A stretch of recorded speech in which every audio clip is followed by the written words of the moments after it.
আজকের রেসিপি আমাদের দই চিকেন। দই চিকেনে আমরা দই দিচ্ছি, পরিমাণ মতো নুন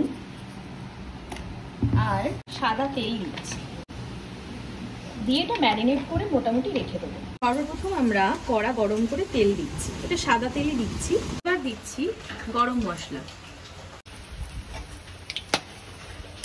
একটা বড় তেজপাতা দিচ্ছি, পেঁয়াজ কুচি দিয়ে দিচ্ছি। তেলটা বেশ ভালোই গরম হয়ে গেছে, গরম মশলাগুলো সাঁতলানো হয়ে গেছে। রসুন বাটা দিয়ে দিলাম আর আদা বাটাও দিয়ে দিলাম। এই যে আমি কাজু আর অ্যালমন্ড আমি করে নিয়েছি, বেটে নিয়েছি জল দিয়ে, তো সেটাকে এবার আমি দিয়ে দিচ্ছি।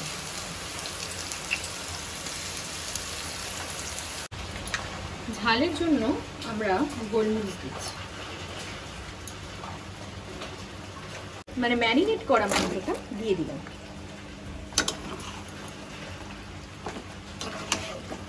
ফ্লেমটা একটু হাইতে রাখবো যাতে মাংস থেকে জলটা ছেড়ে দেয়।